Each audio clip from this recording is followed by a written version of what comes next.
How you guys doing out there? Halo. But that's all. Get some new lights. Hopefully be here today. A couple of new lights to change things up a little bit. Make things all new. It's not they're terrible. Just a little bit.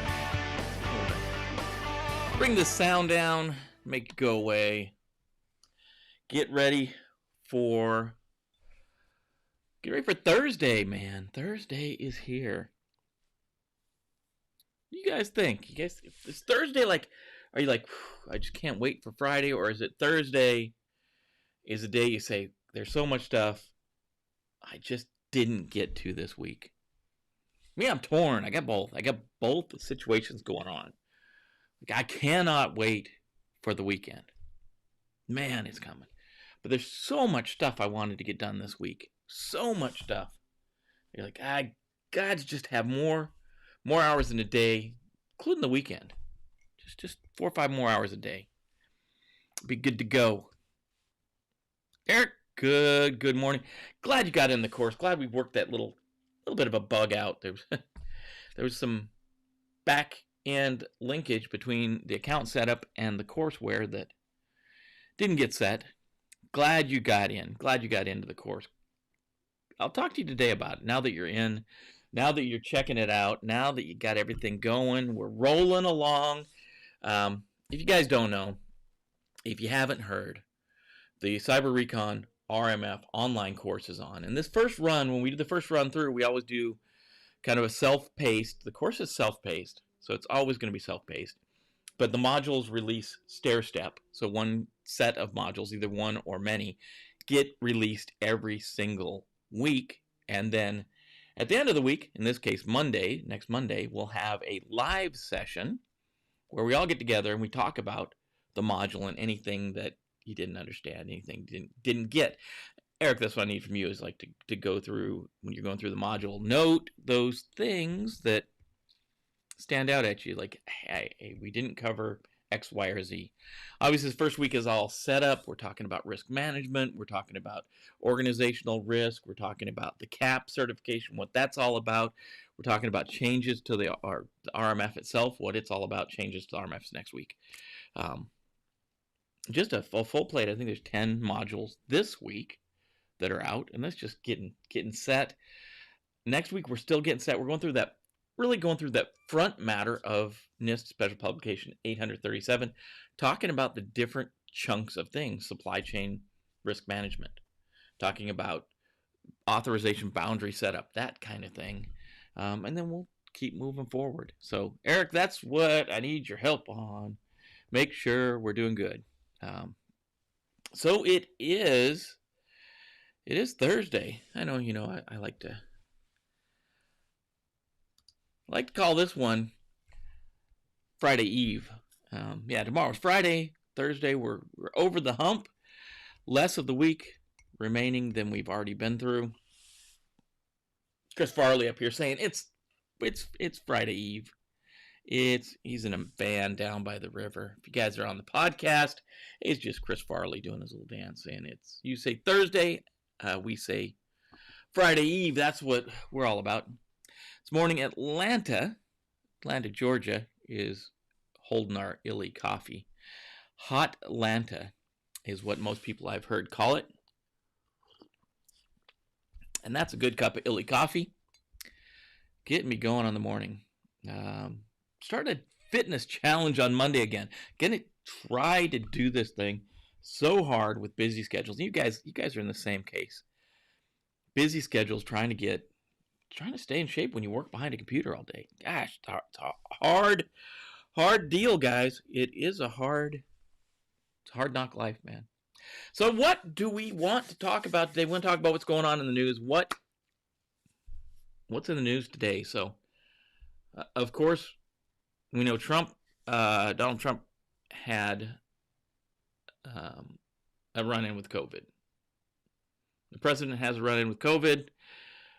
You can assure yourself that hackers will pick up on it. The phishing world has picked up on that. We'll talk just a touch about that. We'll talk about GitHub's rollout of their ability to scan code. And I don't see Mike Bravo on yet this morning. Mike Bravo is a big fan of code scanning, code analysis. So this is static code analysis, which means we're checking the code as it sits in the GitHub repository. And we'll talk about what that's all about. The price of it, I'm going to give you a hint on that. The price is free $99. Free $99 for that price. It's a free feature that GitHub has put for both the paying customers and the folks that are using the free version. And then we'll cap off today, we'll cap off the news stories today by talking about remote employees. So there's 2 articles about remote employees. We've got remote employees, kind of just a survey. What's going on with remote employees? And the second part is an expert series. I don't know how much they call it an expert series. I'll leave their title alone, but they talk about some tips about remote working, and it's going to surprise you. Some of the ones they've got on the list are probably not ones you're thinking about. But I bet if you're in security, you're in risk, you're in information protection, cybersecurity, information security, you're going to know these things. You're going to know them when you see them. You'd be like, of course. But have you built these things into your security programs? When you go off to work, you have to take care of things. Is it something you guys have actually thought about? And I know some organizations have, but it might be some things. Who doesn't like a good code scan in the morning? Yeah, that's what I'm saying. Get your code out there. Have somebody check it out. A little chilly. Had the windows open last night, by the way, here at Cyber-Recon Global headquarters, Cyber-Recon Universal headquarters out here. Weird stuff going on with the stream over there. Strange things. I keep looking over there. I still got to move these 2 around. So when I'm looking at the thing, when I'm looking here, I'm backwards. I'm backwards on the screen. When I look over here, it's actually for you guys over there. It's backwards. So that's what's going on this morning. How's your day? How's your week going? How are things going for you? I know it's so many things I want to get done. So many programs. Started looking at NIST special publication 800-160, and that there's 2 volumes to that, but it covers security engineering. Another set of processes to follow, but it looks good. It's loosely based, I don't know how tightly it's coupled to, but it's based on the NSA's old engineering guidance that's been around forever. So they've taken that and they put it into this new document, this new set of documents, 160 Volume 1 and 160 Volume 2, kind of like 60 Volume 1 and 2 talks about information types. This is that one. Paul's here. Good morning, Paul. Nice to see you. Always the same temperature where you're at. Always sandy and hot, right? Anyhow, that's what we got going on. That's the news of the day. I think all these stories are pretty short, so we'll have a little bit of time. Alex will probably finish up like we did yesterday, a little bit early. So let's get the logo going. Let's get our little intro going, and let's talk about the news.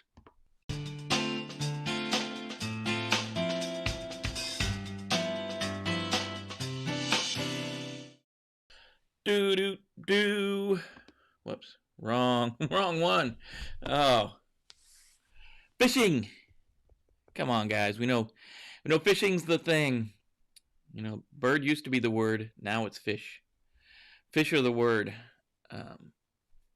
Social engineering is the superhighway onto your computer network. That's how folks are going to do it. And it's gone back to Kevin Mitnick and before. It's the old-fashioned, con artist game. As long as there's been con artists, as long as there's been things of any value, I'm just not talking money. I'm talking anything of value. As long as there's been anything of value, there's been con artists around. I think 2 cavemen standing around in a cave somewhere, and they had a shiny stick or something, and one guy had it, another guy wanted it, and the guy that wanted it came up with a scam, a technique to get it away from the first guy. Scammers have been around forever, and they're not going anywhere. It's just a new method of running their con game, and that's using computers. It just multiplies it. It just makes it so much easier for them to do their job. So you can expect anytime anything comes out in the news, any big story comes out, it's going to be used by the phishing community to run some phishing campaigns. So we know the president contracted COVID. So this is from Cyber-Scoop. Hackers exploit Trump's COVID-19 diagnosis to spread a different kind of virus. Quick read, this one. Tim Sharks wrote this article. Hey, thanks, Tim, for putting this together. Opportunistic hackers have seized on President Donald Trump's illness from COVID-19 to fool recipients into clicking on malware. Researchers found in what was a quick turnaround from the news that dominated the weekend and beyond. And you can, this is just, it's hackers watch the news, big story comes out, they build a phishing campaign around it, and they launch it. There are automated tools that do these phishing campaigns. And they're free. And they're doggone free, man. You can go out and, for example, I'm not telling you to do this, so please do not go out and do this, but the bad guy can go out and get Kali Linux and run the tools on there and build a phishing campaign in about 20 or 30 minutes, maybe less if you've been doing it for a while. So you see the article on the news, you launch your phishing campaign, and I'm not talking about spear phishing or whaling or any of these very targeted things. I'm just throwing stuff out there. So Proofpoint has said it detected an active medium volume email campaign on Wednesday, sent to several hundred U.S. and Canadian organizations. That's medium. Medium, it goes out to several hundred. And if we can just get 1%, that's good, right? The messages are designed to bamboozle. Well, you gotta love when you can use a word like bamboozle in a news story. Bamboozle victims into downloading the Baza Loader backdoor, a kind of Trojan commonly linked to developers of the TrickBot hacking tool. And TrickBot, we talked about TrickBot and QBot just yesterday when we talked about Emotet. Emotet uses the same tools in some of its download. Yeah, we talk about they normally are gonna the phishers. I'm not even gonna say hackers. The phishers of email, the social engineers normally jump on these type of stories and run with them. So in this case, the email contains subject lines like, and this is the line they've seen, recent materials pertaining to the president's illness. And the body of the message contains a hyperlink to an attached document. Clicking on it takes victims to a malicious Excel spreadsheet which can be downloaded. And then when you download it, the Baza loader is brought with it. Proofpoint said it's actually probably just the Baza loader. It's probably not even an Excel spreadsheet. Probably just mislabeled. So it's the the most basic rule in phishing awareness and phishing avoidance is don't click the link, right? We've been talking about this for years and years, probably a decade or longer. We've been telling users, don't click the link. Don't click the link. Some organizations just disable HTML email altogether. You don't get pretty emails. You get just straight text emails. You don't get the cool graphics and all the cool stuff. Outlook has the ability that if they think it's phishing, it's going to disable a lot of those hyperlinks. It's going to disable the ability to download right from the email. I say set those up in your organization if you haven't set them up yet. But the basic thing, regardless of what we do technically, it doesn't matter what we do technically. If the end user is not trained, they're going to get around our technical protections. I guarantee it. So in the article from Cyber-Scoop, they got some examples of what the email looks like. Not very fancy. One of them on the left in the little thing, it talks about just, it's a straight up article. The second one, they put encryption in place, and the encryption helps to bypass, download malware protection. So, and they give you the encrypted, it's encrypted, but use this encryption key 123. Bozzoloader first surfaced in April, and it was designed to take over corporate networks. Attribution for the campaign wasn't currently available. They don't know who's behind Bozzoloader. I don't know, man. First, hackers got to put that first fish on the wall. Hang in the first fisher on the wall, like the big Billy, the big mouth bass hanging on the wall.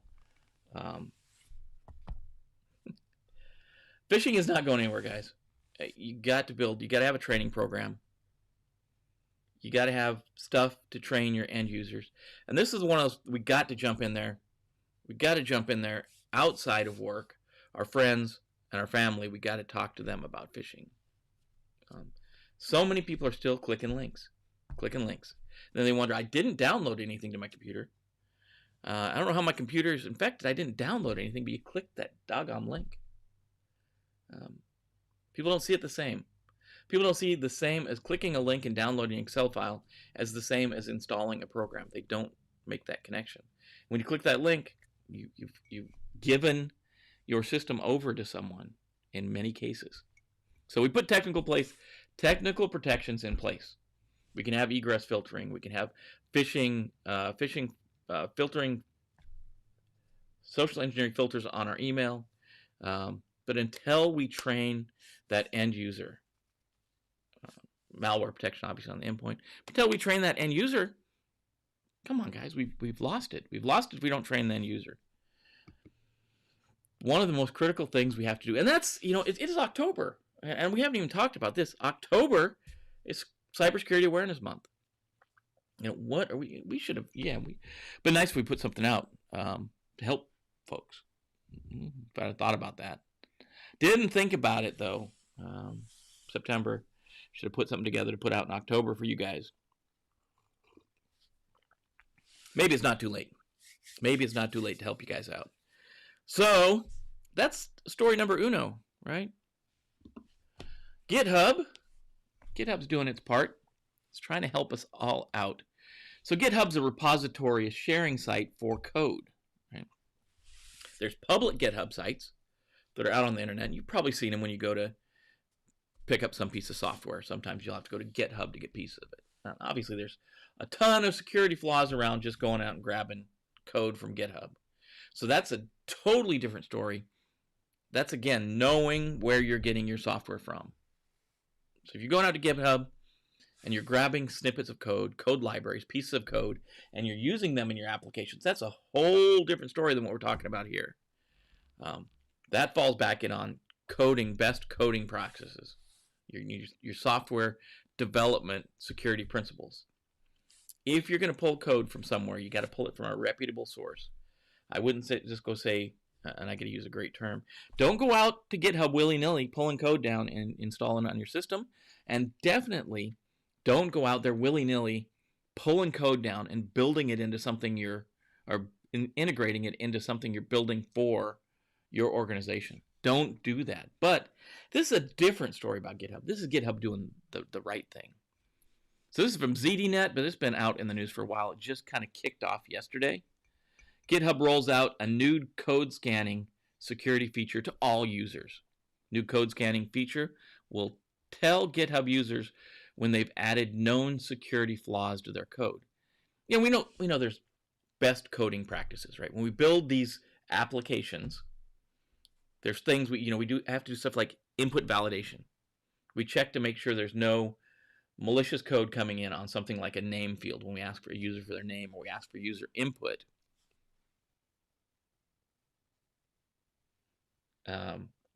That's what we do. Things like SQL injection. Some of these things are going to be built in right away. So the code hosting website GitHub is rolling out today, which rolled out yesterday, a new security feature named code scanning for all users on both paid and free accounts. Here's D telling me, oh, yell at me for being a clicker, been the victim of a bad link. Dee's been the victim of a bad link. Yes, she has. Gotta watch what we're clicking. Clickety click click. GitHub says the new code scanning feature helps prevent vulnerabilities from reaching production by analyzing every pull request, commit, and merge. Recognize vulnerable code as soon as it's created. So you can turn this on. It's going to check your code. It's going to do what's called static code analysis. And essentially it works like a virus scan. GitHub has built some, we'll talk about them. GitHub's built some things to look for in the language, and it's going to scan your code, and it's going to look for things, and I don't know what they all are, but I'm assuming it's things like SQL injection and user validation and things like that, things like we'd expect to see in like OWASP top 10.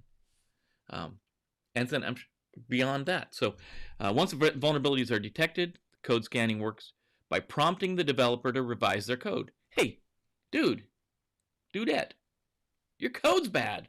Here's where it's bad. Fix it.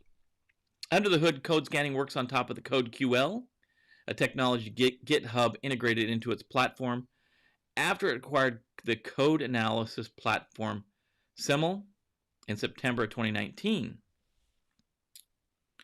CodeQL stands for the code query language, a generic language that allows developers to write rules to detect different versions of the same security flaw across large code bases.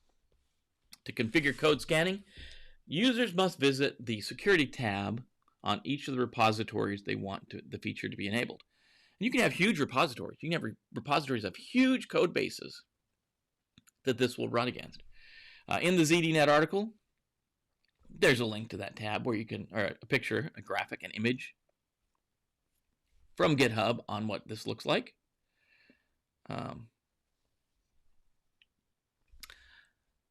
To get users started on using the code scanning, GitHub said its security team had put together more than 2,000 predefined CodeQL queries that can be enabled for their repositories and automatically check for most basic security flaws when submitting new code. And I'm sure, you know, it's the OWASP top 10 plus a bunch of other normal best security practices. This is built into GitHub. This is free. You just have to turn it on. And if you guys aren't developers, this is pretty big. GitHub is huge for the development community. It's a shared repository. You can post code, you can pull code, you can take and split, you can branch it off, you can merge it back together. You can have different people working on different pieces of code. GitHub is a big thing, and to build this into GitHub, both the free version and the paid version, is awesome. This is something, if you're developing code at any level at your organization and you're using Git, you got to at least evaluate turning this thing on. In addition, code scanning can be executed via custom CodeQL templates written by repository owners or by plugging in third-party open source, commercial, or static application security testing solutions. And that's what Mike Bravo talks about often.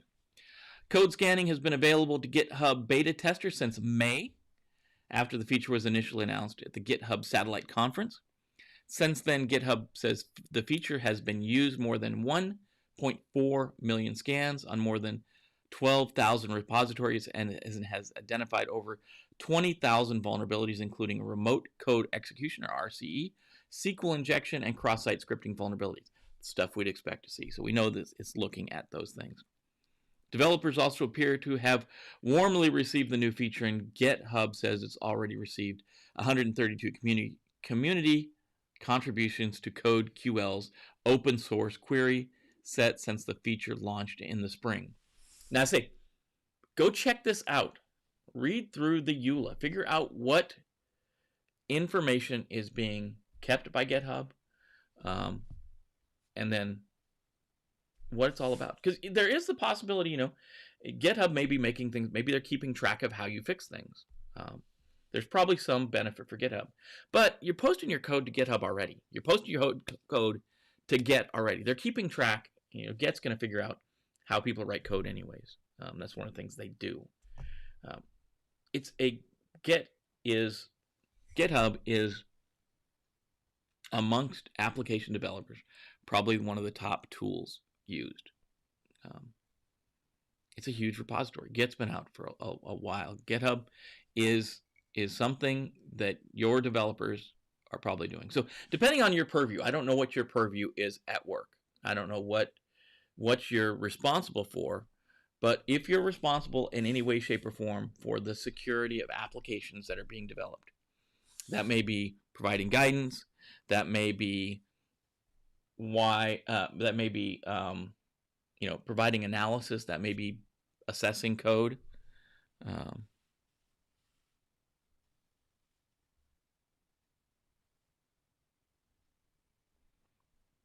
Black Betty. What do the random letters in YouTube video address mean? Usually it's just if you're talking about the link, usually it's just a randomly generated link to a video. That's what you're talking about. Video address. Yeah, usually it's just a random string that points to a specific video. They're not all custom. They just get a random set of alphanumeric characters that get tagged on the end that point to that video. Usually normally it's just a link. It's going to be like YouTube / and then some weird string of characters that just points to a video. That's the link to the video. That's the address, man, the URL. So that's what's going on with Git. I'd say if you go to work today and you're talking to your app developers, see if they're using Git. I bet they are. I bet you folks using GitHub. I'm gonna put my guess on that. GitHub's being used by your developers. So that's in your purview. Let me know. How many guesses would it take to find a video with random letters? Specific video? I don't know. It's kind of like guessing a password. You have to figure out how long that string is, and then how many different variations is it all. I think they're all letters. It's always 11 letters. I don't know. I'd have to do the math on that one. It's almost like it would be the same. It'd be the same as defining a password with just letters that's 11 characters long. The problem is you're trying to find a specific video, so matching those two things up. Yeah, it would take a while. We'd have to look at it. Always 11 letters. I never really counted. Must be some behind that. You're trying to figure something out. Keep saying videos unavailable. Well, it's possible. It's possible that that's been set to private. A video could be set to private, and even if you have the code, you're not going to be able to see it. It's unavailable. Yeah, we need an intern. We need some interns first. That's a good question, Black Betty. Bambalamba. Makes me want to. When I see your name, it makes me want to sing that song. My head, at least, I'm singing it. Oh, Black Betty, Bambalamba. Probably could get a copyright strike now. Yeah, we figured it out. 11 characters. Probably after I can throw it in there.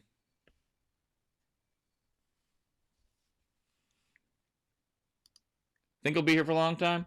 Hopefully here on this channel, not hopefully trying to figure out a video. I don't know what video you're trying to get to, but it's on our channel. It may be one of the ones that we did a duplicate of and made one private. So on another site, it's hard to say. They could have set it to private. They could have deleted it. So that video could have been deleted. But hopefully you're saying you're coming to this channel. We'd love to see you. Join in the cyber community we're building out here. Love to see you keep coming back. So that's what's going on with Git, guys. Git, guys. Obviously gender neutral. And our last story of the day. Last news article of the day. We're talking about remote employees. In the first part of this, we're going to talk about two articles that kind of go together. Just happened to come out the same day. Just like yesterday was malicious code. Seemed to be yesterday was the day of malicious code.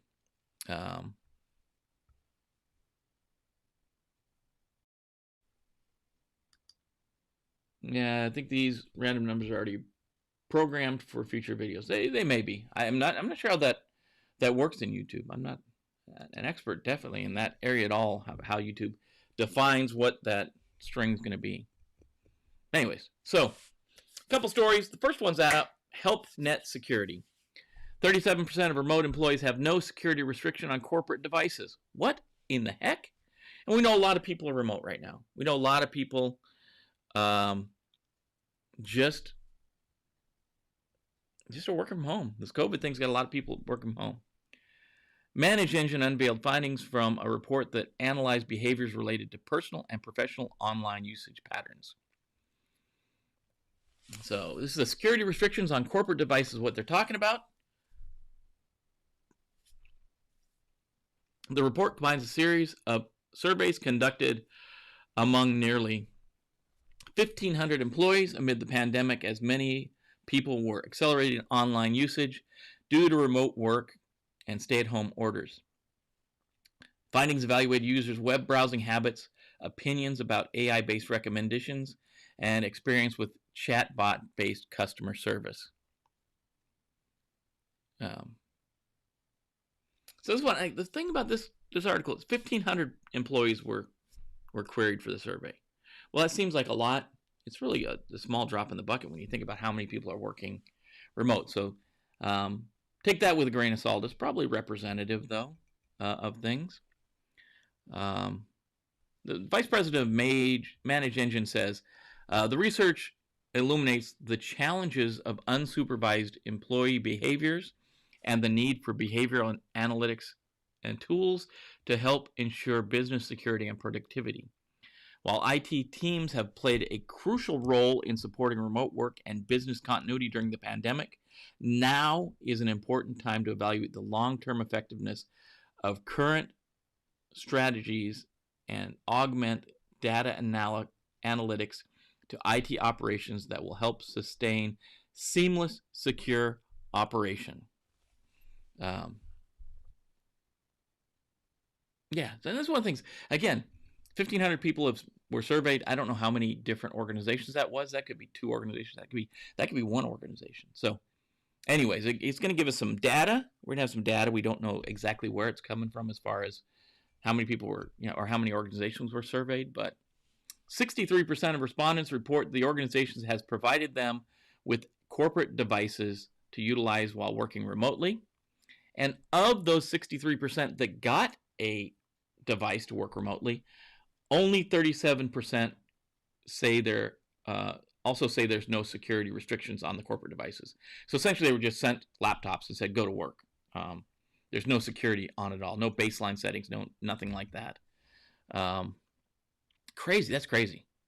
54% say they would still visit a website after receiving a warning about personal insecurities. This percentage is also significantly higher among younger generations, including 42% of people 18 to 24 and 40% 25 to 34. So they get a warning about an insecurity, a potential click, like say a bad link, an expired certificate, or a site that doesn't match their certificate. They get that warning and they still power through it to the website. Again, end user training. That's the big point we've got to talk about forever. So they're getting a device from the corporate headquarters. They send them a device. It's got no security baseline on it. It's got no security controls on it. And still, these people are just like clickety click, click, click, clicking away, going to whatever. 79% of respondents say that they experience at least one day of technical issue. They experience at least one technology issue weekly while working from home. Most common included slowed functionality and download speeds, 40%, and reliable connectivity, 25%.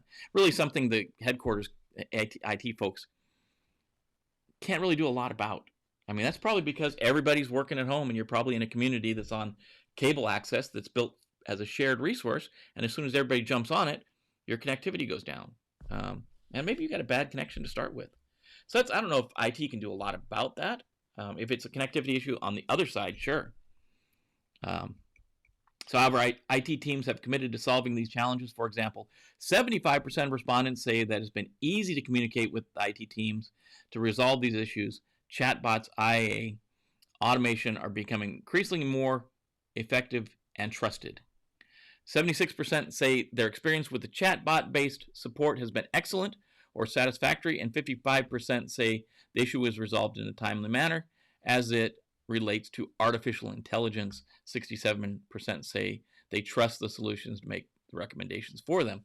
So we're talking about, you get that pop-up, and maybe you can't get a hold of the help desk person, but it says, type in your problem. Hey, I'm having connectivity problems, and then it's going to walk you through, do these things. I don't know.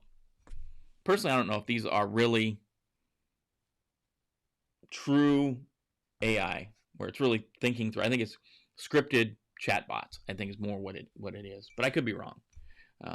Chatbots at times look like AI because you have that pop-up. It looks kind of like a person. It looks like you're talking to a person, and it's following a script. If you remember, I've been around this field for like 30 years now. I remember when I came in help desk, you'll see the folks at the help desk, and the help desk folks had this big binder, and essentially it was flowchart. You'd say, okay, my password's not working. Okay, you go to password, go to page 43. You go to page 43. Okay, try these things. And then it's going to be that branching. Did this work? No. Then go to page 6. If that did work, then go to page 8, and it's going to walk you through how to fix that problem.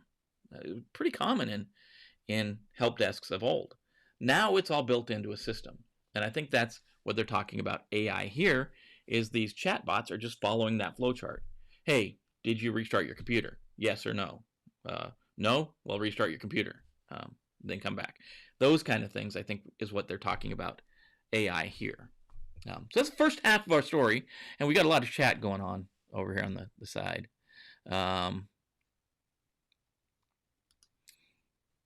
Searching for YouTube videos with swear words as their random letter generator. That's funny.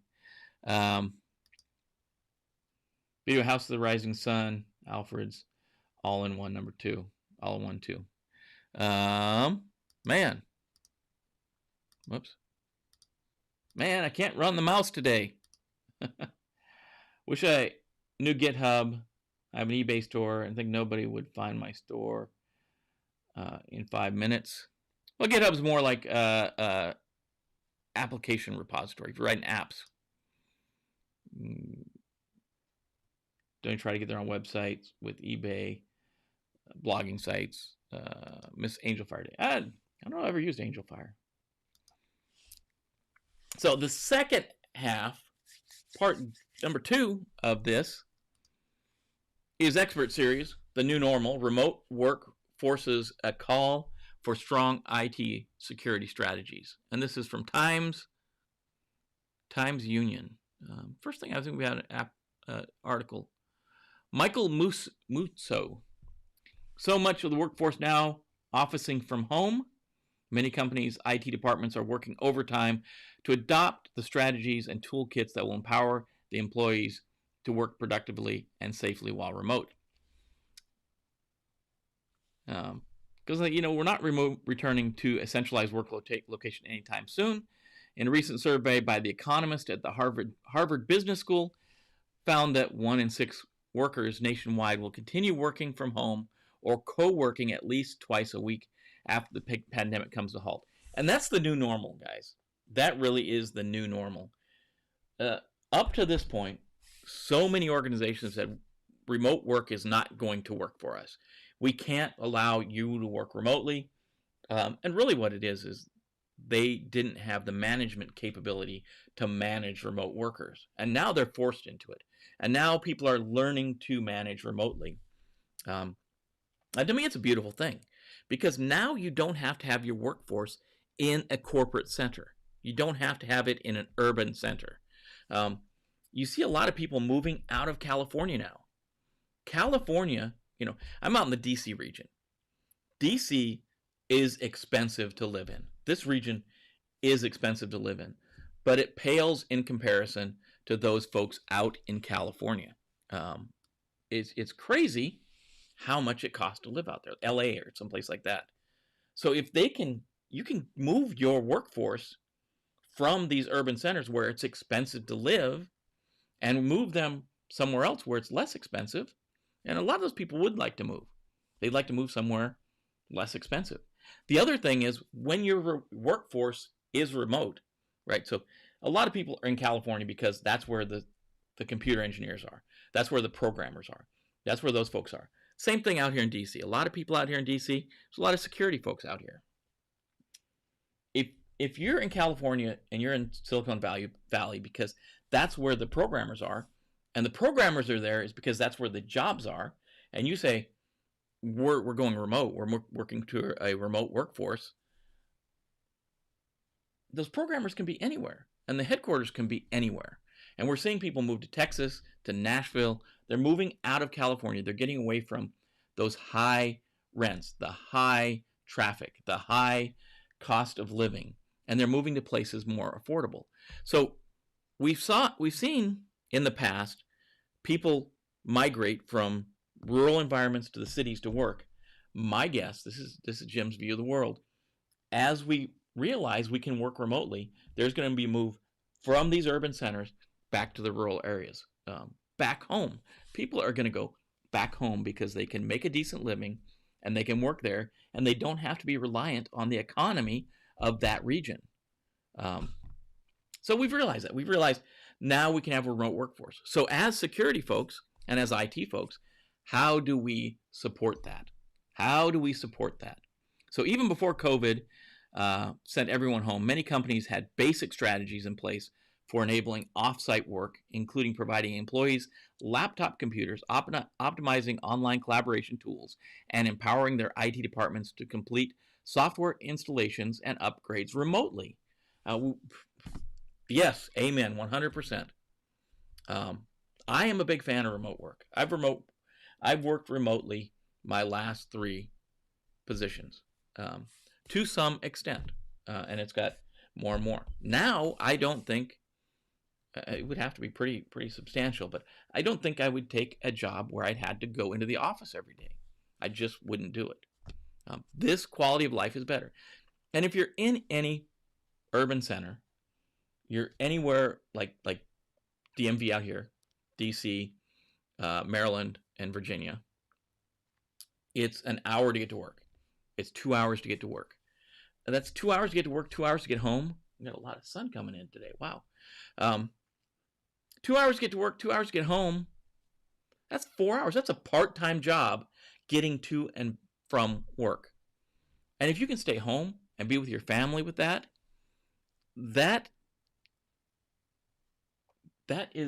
the way to go. Yeah, I don't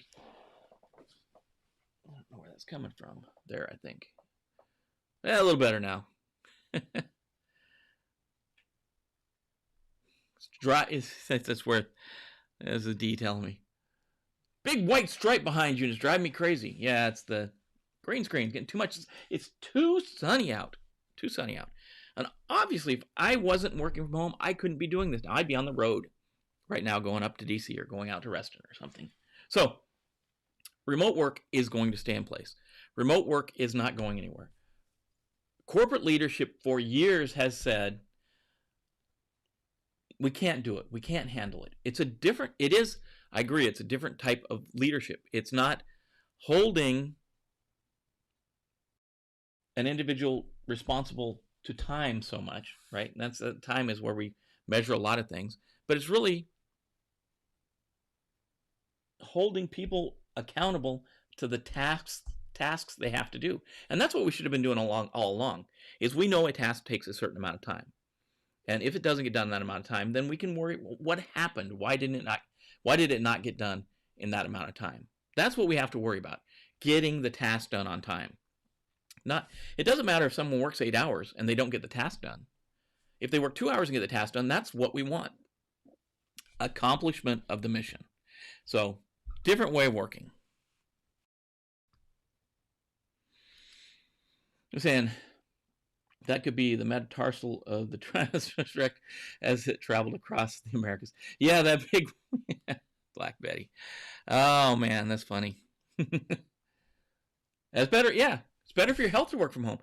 In and out in a car, sitting in a car every day, 2 hours, an hour. Let's say an hour, hour two. I worked my first day at MITRE.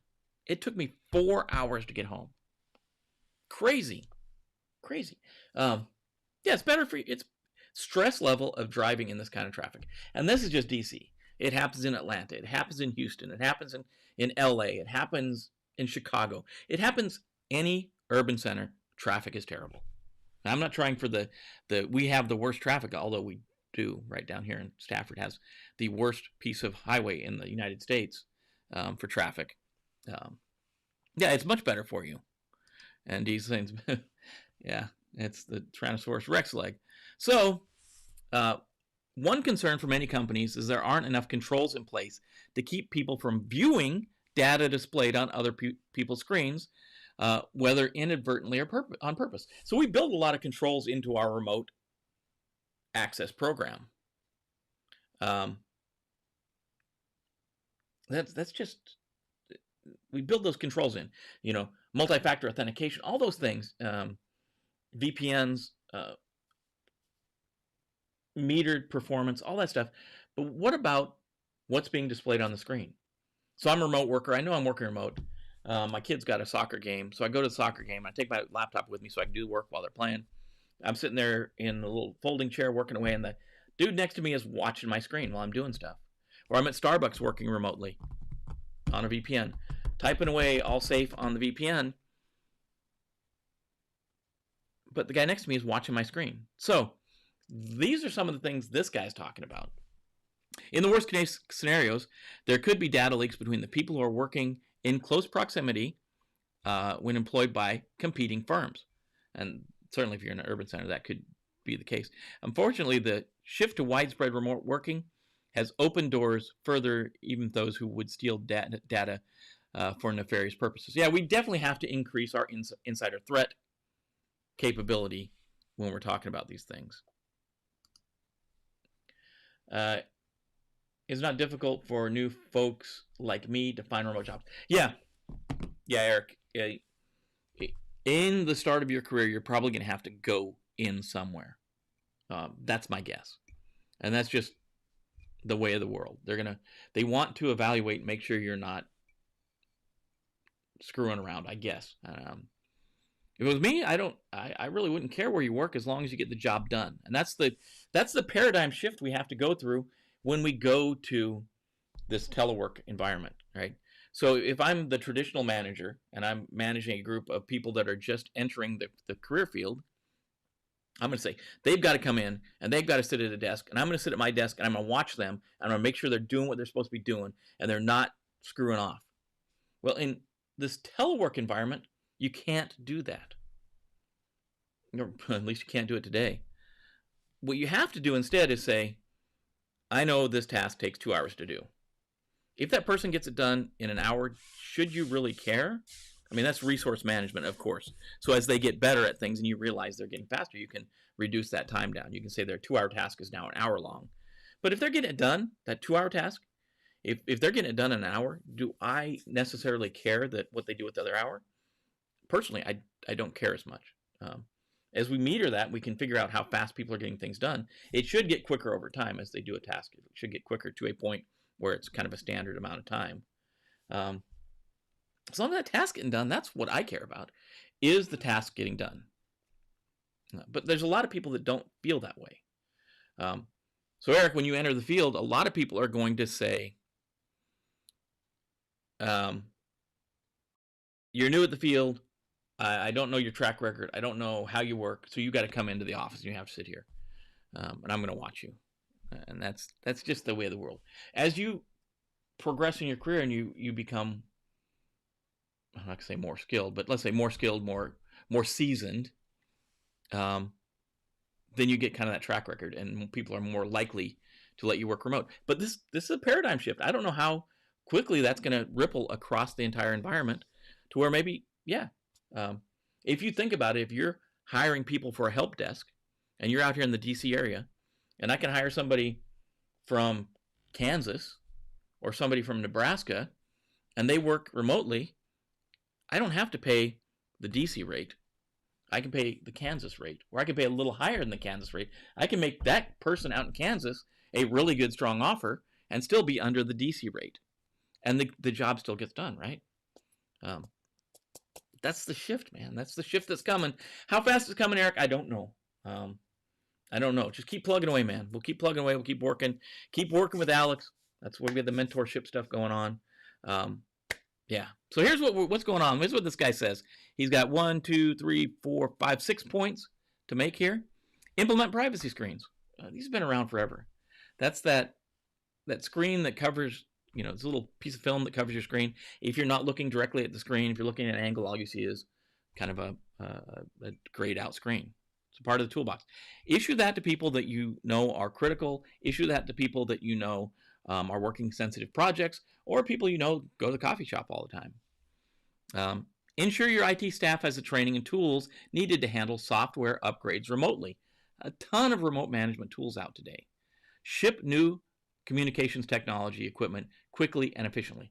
Get that. I'd say drop ship it. If you're ordering it from a distributor, if you're ordering it from your supplier, unless you have to build a custom profile on it, have it shipped right from the supplier to the person.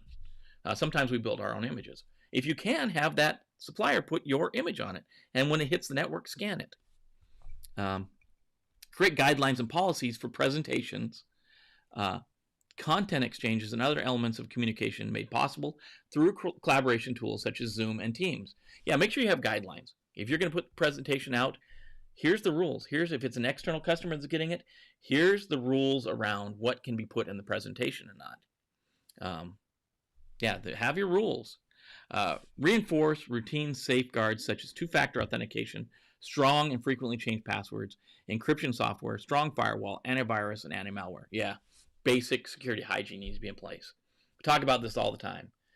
Do the basics well. Ensure employees are keeping their work computer separate from others used by family members. Yeah, don't use your work computer to go surf the internet when you're done with work. Don't use it to play, whatever, Fortnite or whatever the game of the day is. Don't use your work computer to go do that. And keep employees informed about common phishing scams. Let people know, like, hey, here's the one you might see now, and let them be trained. Train people up on this stuff. So that's the rundown. That's the rundown of, and a little bit of my rant on what's going on with telework. Yeah, let's talk about soccer later. Eric, sure. I don't know much about soccer, though, to tell you the truth. So I'd love to talk about it. I just don't know much about it. Not much about soccer. That's okay. I'm willing to learn. Today is American Touch Tag Day. It's weird it's American Touch Tag, but tags played all around the world. These internet memes go around. One said that, did you know I was today old when I found out that tag stands for touch and go. I don't know if that's true or not. That's probably an acronym that's been made up after the word. People play tag all around the world. There's a link in your show notes for 9 ways to celebrate American Tag Day. One I like is the lightsaber tag with the big pool noodles. My daughter probably wouldn't like that because she got whacked with a big pool noodle when we were walking through a store one day. Smacked her with it. She didn't like that. Still talks about it. Guess if you're in Germany, it would be tag, right? Because the word for day in Germany is tag. Anyways, American Touch Tag Day. That's our strange holiday for the day. Weird holiday. Give you something to talk about at the water cooler. That runs us to the bottom. That runs us through our rundown for the day. Take care of your friends, your family, your coworkers, your organization. Take care of each other. If you got those application folks out there, go out to Git. Black Betty, hope you figure out what's going on with this string. Kind of funny if you do come up with a bunch of strange words. I would not even just bad words, but strange words that come up in that random code. That'd be interesting to see what you find out. The Bravos would say go get some. Remember, next week at this time, no, not this time, this day at 7 o'clock p.m. Eastern, we'll have our trivia night. So come out for that. Be there or be square trivia night. It's always a fun time. We're giving away prizes as always, and we've got some new stuff to give away. So maybe you'll get some of the new stuff. So till then, be good. Take care of each other. Take care of your friends, your family, coworkers, your organization. Fight the good fight, and we'll see you tomorrow.